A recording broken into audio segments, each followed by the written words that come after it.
விஜய் இப்பதான் அந்த ஸ்டேட் பாலிடிக்ஸுக்கே வந்திருக்காரு. இன்னும் அந்த நேஷனல் பாலிடிக்ஸுக்கு மூவ் ஆகிறதுக்கு அவர் ஒரு தயக்கம் காட்டுகிறார் அப்படின்னு தான் நான் பாக்குறேன். திரு மோடி வந்ததுக்கு அப்புறம் அவருக்கு இந்தியா ஃபுல்லா ஒரு அக்செப்டபிலிட்டி இருந்தது. தமிழ்நாட்டுல அவருக்கு எதிரான ஒரு பிம்பம் கட்டமைக்கப்பட்டது. அதை எதிர்த்து பேசுறதுக்கும் அந்த நரேட்டிவை உடைக்கிறதுக்கும் ஒரு முகம் தேவைப்பட்டது. அப்போ திரு அண்ணாமலை உள்ள வர அண்ணாமலை அவர் என்ன நினைக்கிறாருன்னா, திரு விஜய் வந்ததுக்கு அப்புறம் ஒரு புது அரசியல் உருவாகி இருக்கிறது. பாஜகங்கிற ஏற்கனவே இருந்த ஒரு கட்சியோடைய ஒரு பேக்கேஜோட இருந்தா அது சரிப்படாது. இனிமே நியர் பாசிபிலிட்டியில திமுகவோ அண்ணா திமுகவோ பலம் பெற முடியாது. ஒரு எதிர்கட்சிக்கு ஒரு ஸ்பேஸ் இருக்குது. எப்படி ஒரு புது ஆளுங்கட்சியை மக்கள் தேர்ந்தெடுத்திருக்கிறார்களோ ஒரு புது எதிர்கட்சியையும் மக்கள் தேடுவார்கள். தாவேகா எதிர்ப்பு அப்படிங்கிற ஒரு புள்ளியில அண்ணாமலையும் மாரிதாசும், ஏன்னா ரஜினிகாந்த் பின்னாடி இருந்தவர் மாரிதாசும், அவங்க இணையக்கூடும் நீங்க நினைக்கிறீங்களா?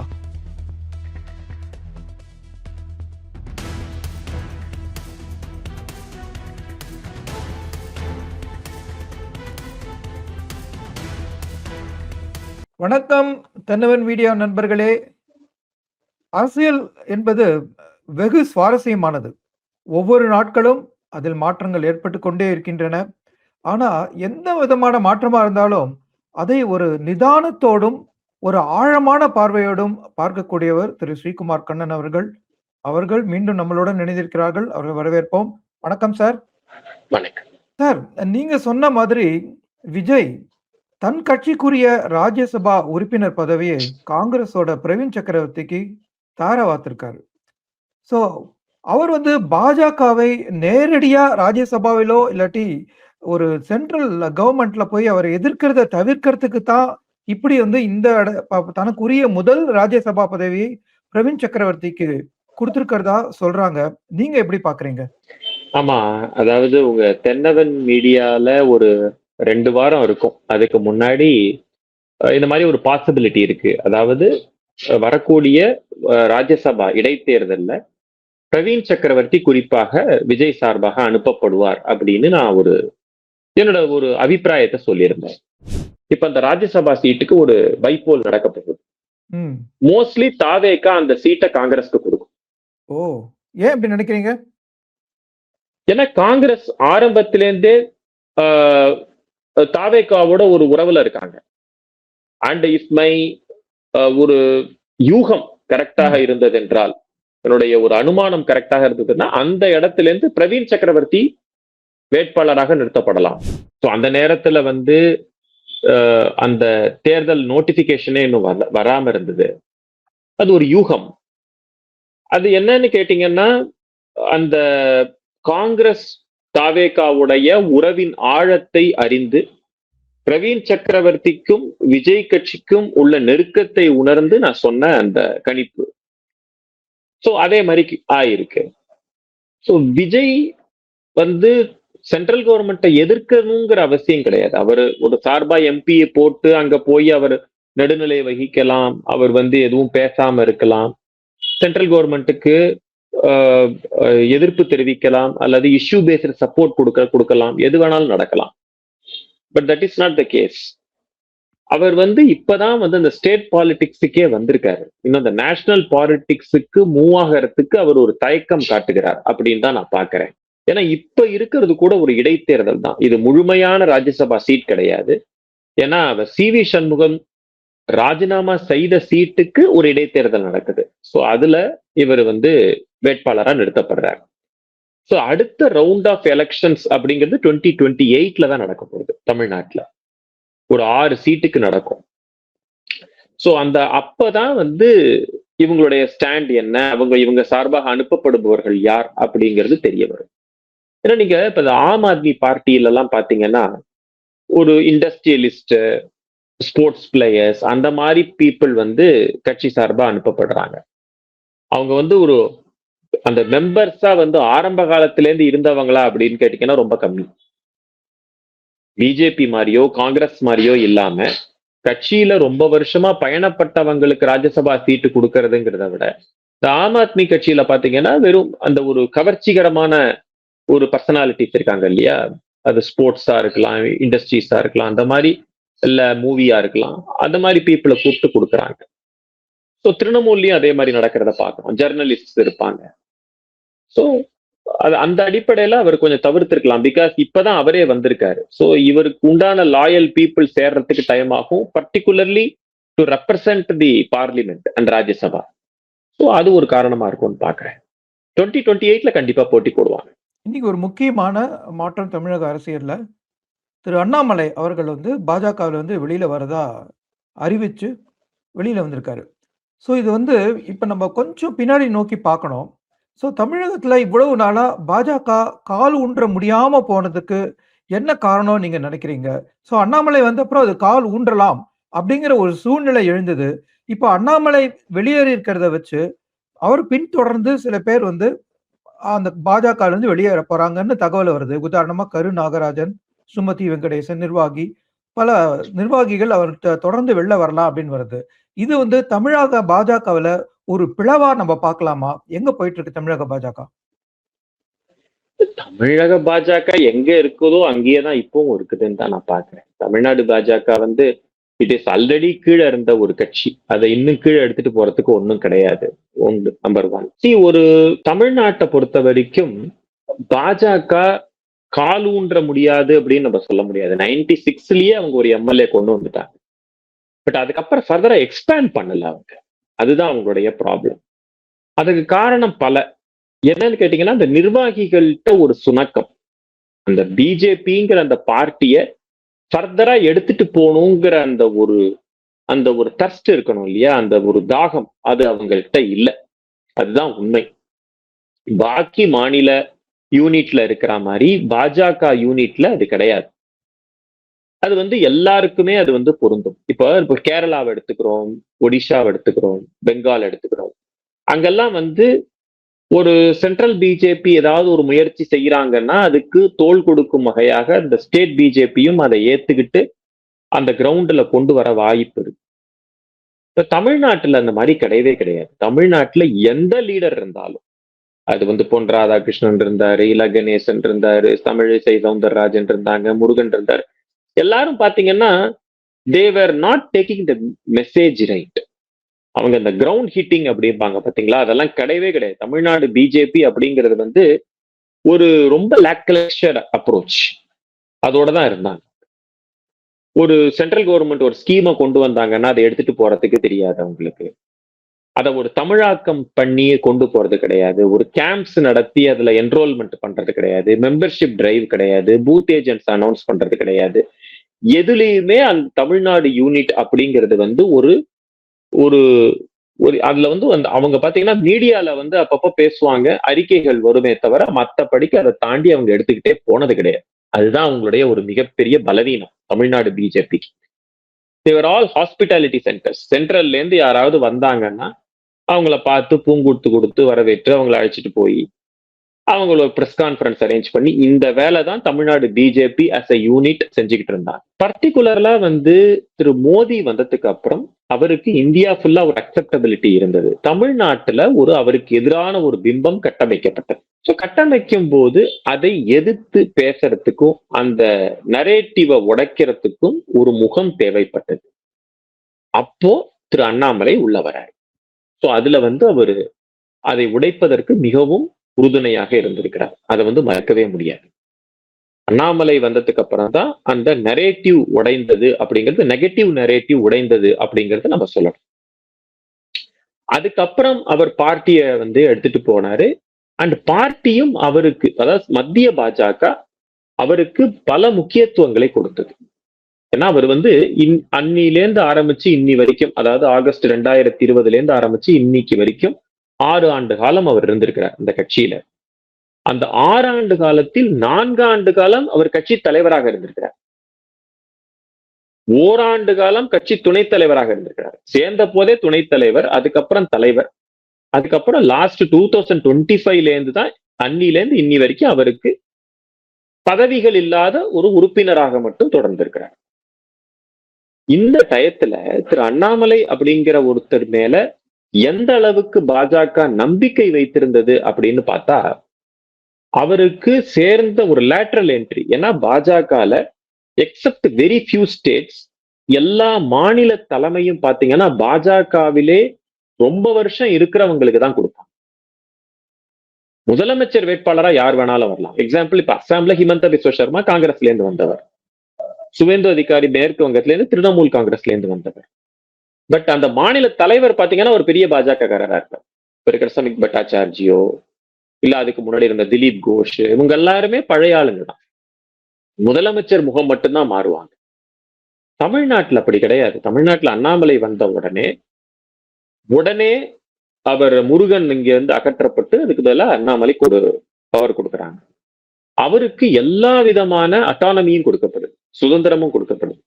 எந்த அளவுக்கு அப்படின்னு பாத்தீங்கன்னா, அவருக்கு பொலிட்டிக்கல் ரெசல்யூஷன் அகில இந்திய லெவல்ல தேசிய செயற்குழு கூட்டம் கூட்டும் போது பொலிட்டிக்கல் ரெசல்யூஷனை முன்மொழிவது யாருன்னு பாத்தீங்கன்னா யோகி ஆதித்யநாத், வழிமொழிவது அண்ணாமலை. தேசிய பிளாட்ஃபார்ம்ல அந்த அளவுக்கு அவருக்கு முக்கியத்துவம் கொடுக்கப்பட்டது. பிரதமர் தன்னோட கான்வாயிலேயே கூட அழைச்சிட்டு போனார், ஓன் கார்ல கூட அழைச்சிட்டு போனார் அண்ணாமலை. ஒரு முக்கியமான நிகழ்வு. அமித்ஷா மோடியை பிரதமரானதுக்கு அப்புறம் அமித்ஷா கூட போனாரான்னு கூட தெரியாது. திரு அண்ணாமலை கூட சென்றார். அவருக்குன்னு ஒரு வார் ரூம் செட் பண்ணி கொடுத்தாங்க. ஏன்னா பாக்கி எந்த ஒரு மாநில தலைவர்களுக்கும் வார் ரூம் செட் பண்ணி கொடுக்கல, இவருக்கு செட் பண்ணி கொடுத்தாங்க. அதே மாதிரி திரு அண்ணாமலை வெளிநாடுகளுக்கு போற ஸ்டடி டூர் போவதற்கு பாத்தீங்கன்னா பாஜக ஒத்துழைப்பு கொடுத்தது. இன்ஃபேக்ட் ஒரு ஞாபகம் இருக்கும், பிரிட்டனுக்கோ இதுக்கோ போனார். ஒரு 4 மாத காலங்கள் அவர் சீன்ல இல்ல, தமிழ்நாட்டுல இல்ல. அவர் அந்த 4 மாத காலத்துக்கும் புது தலைவரையே அவங்க அப்பாயிண்ட் பண்ணல. ஹெச்ராஜா தலைமையிலான ஒரு கமிட்டி தான் போட்டாங்க. அந்த கமிட்டி டே டு டே ஆக்டிவிட்டியை பார்க்கும். திரு அண்ணாமலை வந்தோடனே திரும்ப அந்த பொறுப்பு ஒப்படைக்கப்படும். இந்த அளவுக்கு எந்த ஸ்டேட்லயும் யாருக்கும் அந்த ஒரு பிரிவிலேஜ் கொடுக்கல. அந்த அளவுக்கு அவர் மேல ஒரு நம்பிக்கை வச்சிருந்தாங்க. அதுக்காக சொல்றேன். சோ தமிழ்நாடு பாஜக அவர் அவருடைய நோக்கம், அண்ணாமலை அவர் என்ன நினைக்கிறாருன்னா, திரு விஜய் வந்ததுக்கு அப்புறம் ஒரு புது அரசியல் உருவாகி இருக்கிறது. ஏற்கனவே இருக்கிற திமுக அதிமுகவை தாண்டி ஒரு புது சூழ்நிலை ஏற்பட்டிருக்கிறது. அந்த சூழ்நிலையை நம்ம சாதகமா பயன்படுத்திக்கணும். பாஜகங்கிற ஏற்கனவே இருந்த ஒரு கட்சியோடைய ஒரு பேக்கேஜோட இருந்தா அது சரிப்படாது. ஒரு புது இயக்கத்தோட நம்ம போகும்போது விஜய்க்கு எப்படி ஒரு முக்கியத்துவம் கிடைத்ததோ அந்த அளவுக்கு நமக்கும் ஒரு முக்கியத்துவம் கிடைக்கும், அதுக்கு ஈடான முக்கியத்துவம் கிடைக்கும்னு நினைச்சு அதுல அவர் பயணப்படுறார். இதுதான் நடந்திருக்கக்கூடிய யதார்த்தம். அதாவது பாஜகங்கிற அந்த ட்ரெடிஷனல் சிஸ்டத்துல இருந்து தாண்டி அவர் போகுவதற்கு ஒரு முக்கிய காரணம், அவருக்கு ஒரு ஸ்பேஸ் தமிழ்நாட்டுல கிடைக்கும் அப்படின்னு அவர் நம்புறார். அதுதான் இந்த முடிவுக்கு காரணமா நான் பாக்குறேன். அவர் பாஜகவை இப்ப எப்படி எதிர்கொள்வார்? இல்ல, பாஜகங்கிறதுல எந்த கட்சியா இருந்தாலும் அவர் எதிர்கொண்டுதான் ஆகணும். தமிழ்நாட்டுல பாஜகல இருந்து வந்திருக்காரு. அந்த சித்தாந்தத்தோட அவர் அலைன் ஆனவர். இப்ப எப்படி அவர் பாஜகவை சித்தாந்த ரீதியா எதிர்ப்பார்? அப்படி பார்த்தா எல்லாமே திமுக அண்ணா திமுக எல்லாம் ஒரே சித்தாந்தத்துல இருந்து வந்தவங்க தானே. ஒருத்தர் எதிர்கொள்றது ஒண்ணும் பெரிய விஷயம் கிடையாது. மதிமுகவும் திமுகவும் ஒரே சித்தாந்தம் தான். சோ சித்தாந்தம் அதுக்கு அடிப்படை கிடையாது. அவங்க என்னன்னா அரசியல், அவங்களுடைய எக்ஸ்பெக்டேஷன், அவங்களோட ஆஸ்பிரேஷன், அவருக்குன்னு ஒரு சில எதிர்பார்ப்பு இருக்கு. அவர் என்ன நினைக்கிறாருன்னா, விஜய் வந்துட்டாரு, விஜய்ங்கிறவர் ஒரு எஸ்டாப்ளிஷ்டு அரசியல் ஒரு கட்டமைப்பை உடைத்து கொண்டு வந்திருக்கிறார். சோ இனிமே நியர் பாசிபிலிட்டியில திமுகவோ அண்ணா திமுகவோ பலம் பெற முடியாது. ஒரு எதிர்கட்சிக்கு ஒரு ஸ்பேஸ் இருக்குது. எப்படி ஒரு புது ஆளுங்கட்சியை மக்கள் தேர்ந்தெடுத்திருக்கிறார்களோ ஒரு புது எதிர்கட்சியையும் மக்கள் தேடுவார்கள். சோ அப்ப அந்த ஸ்பேஸ் காலியா தானே இருக்கு, அதை நம்ம முதல்ல இப்ப ஃபில் பண்ணிப்போம் அப்படின்னு அவர் நினைச்சிருக்கலாம், அண்ணாமலை நினைச்சிருக்கலாம். அதன் அடிப்படையில அவர் முதல்ல ஒரு இயக்கம் இது பண்ணா அதுல நிறைய பேர் அவருக்கு கவர முடியும் அப்படின்னு அவர் நினைக்கிறார். அது ட்ரெடிஷனல் பிஜேபி சப்போர்ட்டரா இருப்பாங்க, புது வாக்காளர்களா இருப்பாங்க, இளைஞர்களா இருப்பாங்க, படித்தவர்களா இருப்பாங்க, நகர்ப்புற மக்களா இருப்பாங்க அப்படின்னு அவர் நினைக்கிறார். அதாவது கிட்டத்தட்ட எப்படி ஜெயலலிதா ஸ்டைல் ஆஃப் பாலிடிக்ஸ்னு சொல்லலாம். ஜெயலலிதாக்கு எல்லா தரப்பு மக்களும் அங்கங்கேருந்து வாக்கு கொடுத்தாங்க, பிஜேபி ஓட்டர்ஸும் ஜெயலலிதாக்கு தான் ஓட்டு போட்டாங்க. சோ அந்த மாதிரி அவர் பிளான் பண்றாரோ அப்படின்னு எனக்கு நினைக்க தோணுது. ஓகே, அவர் வந்து பேசுற போது அப்துல் கலாம், ரஜினிகாந்த் 2 பேரையும் வந்து ரொம்ப குறிப்பிட்டு வந்து அவர் சொல்றாரு. ஸோ ரஜினிகாந்த் அரசியலுக்கு வராததுனால ஏற்பட்ட ஒரு வெற்றிடத்த ரஜினிகாந்த் ஆதரவோட தான் நிரப்பலாம் அப்படின்னு அவர் நினைக்கிறாரா? இல்ல இந்த ரஜினிகாந்த் அண்ட் அப்துல் கலாம் சொல்றாங்க 2 பேருக்குமே ஒரு முக்கியத்துவம் கொடுத்த ஒரு கட்சி ஏதாவது ஒண்ணு இருக்குன்னா அது பாஜக தான். ஒரு விஞ்ஞானியா இருந்த அப்துல் கலாம ஜனாதிபதி ஆக்கிய கட்சியும் பாஜக தான். ரஜினிகாந்துக்கு எல்லா கட்சியிலயும் முக்கியத்துவம் கிடைத்தாலும் பாஜகவில் கிடைத்த முக்கியத்துவம் வேற எந்த கட்சியிலையும் கொடுக்கப்படல. சோ அது ஒரு பக்கம். இவர் என்ன நினைக்கிறாருன்னா ஒரு சென்ட்ரிஸ்ட் ஸ்டேஜ், ஒரு நேஷனலிஸ்ட் ஒரு பிளாட்ஃபார்ம் அந்த மாதிரி அவர் எதிர்பார்க்கிறார். சோ அதுல அவர் வந்து என்ன நினைக்கிறாரு, ஒரு தேசியவாத சிந்தனை கொண்டவர்கள், படித்தவர்கள், இளைஞர்கள், ஒரு ரெஸ்பான்சிபிள் சிட்டிசன்ஸ், இவங்க எல்லாரும் வருவாங்க அப்படின்னு எதிர்பார்க்கிறேன். எதிர்பார்ப்புல ஒண்ணும் தவறு இல்ல. ரஜினிகாந்த் அரசியலுக்கு வரது குறித்து ரொம்பவும் ஆதரவா பேசின இன்னொரு சமூக ஊடகவியாளர் மாரிதாஸ் அவர். ஸோ இப்ப வந்து மாரிதாசும் தாவேக்காக்கு ரொம்ப மும்மரமாக ஒரு எதிர்ப்புல இருக்காரு. ஸோ ஏதாவது ஒரு புள்ளியில தாவேக்கா எதிர்ப்பு அப்படிங்கிற ஒரு புள்ளியில அண்ணாமலையும் மாரிதாசும், ஏன்னா ரஜினிகாந்த் பின்னாடி இருந்தவர் மாரிதாசும், அவங்க இணையக்கூடும் நீங்க நினைக்கிறீங்களா? எனக்கு தெரிஞ்ச அவங்க 2 பேரும் இணைவதற்கான வாய்ப்பு இல்ல. ஏன்னா மாரிதாஸ் அண்ட் அண்ணாமலை இவங்க 2 பேரும் பாஜகவிலேயே ஒன்னா இணைய முடியல. பாஜகவோட தலைவரா அண்ணாமலை இருக்கிற போது அந்த ஒரு இடத்திலேயே மாரிதாஸ் அவரால் அகாமடேட் பண்ண முடியல. அப்படிங்கிற போது திரும்ப ஒரு புது கட்சி அண்ணாமலை ஆரம்பிக்கிற போது அதுல போய் மாரிதாஸ் இணைவாருங்கிற நம்பிக்கை எனக்கும் இல்ல. மாரிதாச சேர்த்துப்பாருன்னு நம்பிக்கை எனக்கு, அண்ணாமலையை சேர்த்துப்பாருங்கிற நம்பிக்கை எனக்கு இல்ல. சோ அரசியல் மாற்றத்துக்கான காலமா இப்ப வந்து தமிழ்நாடு இருக்குன்னு நமக்கு தெரியுது. சோ இனி வரப்போற மாற்றம் எப்படி இருக்கலாம்? அண்ணாமலை வந்ததுனால அண்ணாமலை வெர்சஸ் விஜய் வெர்சஸ் உதயநிதி அப்படின்னு அரசியல் மாறப்போதா? இல்ல, அதாவது 2026க்கு முன்னாடி ஒரு கன்வென்ஷனல் ஸ்டைல் ஆஃப் பாலிடிக்ஸ் இருந்தது. ஒரு பைனரி பாலிடிக்ஸ் சொல்லலாம். திமுக, அண்ணா திமுக, அதுதான் 1967ல இருந்து போயிட்டு இருந்தது. விஜய் வந்ததுக்கு அப்புறம் அந்த சூழ்நிலை தகர்ந்து விட்டது. ஒரு புது முகத்துக்கு மக்கள் வாக்களித்திருக்கிறார்கள். இது ஒரு ஒன் டைம் ஒண்டரா இல்லைன்னா இதே கொஞ்ச நாளைக்கு இல்ல கொஞ்சம் வருடங்களுக்கு நீடிக்க போகுதா அப்படின்னு நம்ம பார்க்கணும். அதாவது இதே மாதிரி ஒரு அரசியல் பாணி, இது போன்று மக்கள் தேர்ந்தெடுக்கும் முறை, புது கட்சியா இருக்கலாம், அவங்க பணம் கொடுக்க வேண்டியது இல்லை, சோசியல் மீடியா கேம்பெயின் போதும், ஒரு முகம் இருந்தா போதும், சின்னம் பிரபலமானா போதும், அப்படிங்கிற ஒரு ஸ்டைலுக்கு மக்கள் வந்துட்டாங்களா இல்ல அது ஒரு ஒன் டைம் ஒண்டர் மாதிரி 2026 விஜய்க்காக வந்ததா அப்படிங்கிறத நம்ம பொறுத்திருந்து பார்க்கணும். சோ நான் என்ன பாக்குறேன்னா, வரப்போகிற காலங்கள் ஒரு கூட்டணி அரசாங்கங்கள் நிறைய நடக்கும் தமிழ்நாட்டில். இப்போ 1989ல இருந்து 2014 வரைக்கும் சென்ட்ரல் நேஷனல் லெவல்ல பாத்தீங்கன்னா ஒரே கூட்டணி அரசாங்கம் தான். நேஷனல் ஃப்ரண்ட் வந்தது, அப்புறம் நரசிம்மராவ் கவர்மெண்ட் கூட்டணி அரசாங்கம், அதுக்கப்புறம் பாத்தீங்கன்னா யுனைடெட் ஃப்ரண்ட், என்டிஏ, யூபிஏ, வரிசையா அதுல பாத்தீங்கன்னா புதிய புதிய மாநில கட்சிகள் தான் வந்து டிக்டேட் பண்ணுவாங்க. திரு மோடி அவர்கள் வந்ததுக்கு அப்புறம் தான் ஒரு சிங்கிள் பார்ட்டி கவர்மெண்ட் வந்தது. அதுவும் 2014 to 2024 வரைக்கும் அந்த மாதிரி. ஏன்னா சிங்கிள் பார்ட்டியா இல்ல இப்ப 24ல இருந்து. தமிழ்நாடு வந்து ஒன் பார்ட்டி சிஸ்டத்துல இருந்து விலகி ஒரு கூட்டணி அரசாங்கத்தை நோக்கி போயிடுச்சு. இனிமே சிறிய கட்சிகளுக்கு கூட ஒரு எதிர்காலம் உண்டு தமிழ்நாட்டுல. ஸ்மால் பார்ட்டிஸ் கூட தனி சிம்பல்ல நின்று ஜெயிக்கும் போது அவங்களுக்கு ஒரு எதிர்காலம் உண்டு. அவங்க கூட்டணி அமைச்சரவையில இடம் பெறுவதற்கு வாய்ப்பு உண்டு. சோ அதனால தான் அண்ணாமலைக்கு ஒரு நம்பிக்கை இருக்கிறது. ஏன்னா வந்து ஒரு சிறிய கட்சிகளுக்கு ஒரு மாற்றம், ஒரு வாய்ப்பு இருக்கும் போது தன்னுடைய கட்சிக்கும் ஒரு வாய்ப்பு இருக்கும் அப்படின்னு அவர் நம்புறாரு. நான் அப்படித்தான் பாக்குறேன். ஸோ நீங்க இப்ப வந்து சிறிய கட்சிகள் சேர்ந்து வந்து கூட்டணி அமைக்க போறது வந்து ஒரு எதிர்காலமா அமையறதுக்கான வாய்ப்பு அதிகமா இருக்குங்கிறீங்க. ஸோ இதுல வந்து நாம் தமிழர், சீமானோட நாம் தமிழர், ஏன்னா சீமானும் அண்ணாமலையும் தமிழக நன்மைக்காக தேசிய கொள்கையில வித்தியாசமா இருந்தாலும் அவங்க வந்து தமிழக அரசியல் அப்படிங்கிற ஒரு புள்ளியில இணையக்கூடுமா? ஏன்னா இப்ப நாம் தமிழர் வந்து அவங்க விஜயோட எதிர்ப்புக்கு வந்து ஒரு ஆதரவை தேடிட்டு இருக்கிற மாதிரி ஒரு நிலைமையில இருக்காங்க அவங்களும். ஆமா, அதாவது சீமானுக்கும் அண்ணாமலைக்கும் ஒரு புரிந்துணர்வு ஏற்படுவதற்கான வாய்ப்பு அமையலாம்.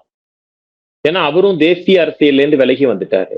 சீமானுக்கும் வேற யாராவது தேவைப்படுது. அவரு அண்ணாமலை இருக்கும் பட்சத்தில் அவரை ஏற்றுக்கொள்ளலாம். அது இப்போ அது வந்து ரொம்ப பிரிமெச்சூர். ஏன்னா அண்ணாமலை இன்னும் தன்னோட கட்சியுடைய பெயரை அறிவிக்கல, அதோடைய கொள்கைகள் வகுக்கப்படல. ரொம்ப ஏன்னா நாம் தமிழர் வந்து ரொம்ப தமிழ்நாடு சென்ட்ரிக், ரொம்ப ரீஜனல் பார்ட்டி அது. இவர் ஒரு தேசிய கண்ணோட்டத்தோட அமையணும்னு இவர் நினைக்கலாம், அண்ணாமலை. சோ இது ரெண்டும் ஒத்து போகணும் ஏதாவது ஒரு காமன் புள்ளியில. ஏன்னா அண்ணாமலை சீமானது தனியே கட்சி தனி இதுதான் போகணும்னு அவர் பிடிவாதமா இத்தனை வருஷம் போயிட்டு இருந்திருக்காரு. சோ அவர் தன்னோட ஸ்டாண்ட மாத்திப்பாரான்னு அது ஒரு பாயிண்ட் இருக்கு. சோ ஃபியூச்சர் எப்படின்னு தெரியல. அதெல்லாம் வந்து கொஞ்சம் குறிப்பாக ஒரு வருஷம் 2 வருஷம் ஆனதுக்கு அப்புறம் தான் இந்த லோக்சபா எலெக்ஷன்ல இவர் போட்டி போட போறாரு அண்ணாமலை, அதுவும் தெரியாது. ஸோ இதெல்லாம் பொறுத்திருந்து தான் ஒரு முடிவுக்கு வரணும். பட் எஸ், இது ஒரு பாசிபிலிட்டி. பட் அது எந்த அளவுக்கு அந்த பாசிபிலிட்டியோட சாத்தியம் இருக்குன்னு தெரியல எனக்கு. அடுத்த ஒரு சுவாரஸ்யமான மாற்றங்கிறது மேற்கு வங்காள அரசியல்ல.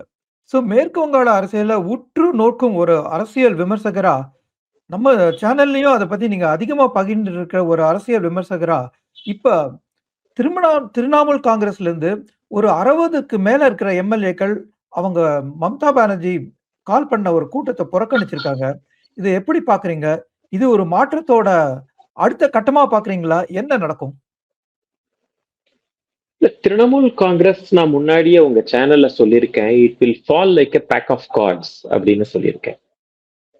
ஏன்னா அதிகாரத்தை மட்டுமே மையமா வச்சு அந்த கட்சி உருவாயிடுச்சு. ஆரம்பிக்கும் போது அந்த மாதிரி இல்ல அந்த கட்சி. ஒரு 97ல இந்த பார்ட்டி உருவாகிற போது இந்த மாதிரி வந்து பவர் சென்ட்ரிக்கான பார்ட்டியா இல்ல. It was a natural party of அப்போசிஷனா இருந்தது திரிணாமுல் காங்கிரஸ். அப்போதைக்கு ஜோதி பாசு, புத்ததேவ் பட்டாச்சார்ஜி இவங்க எல்லாம் லெப்டிஸ்ட் ரூலர்ஸா இருக்கிற போது Trinamool Congress was a natural party of opposition.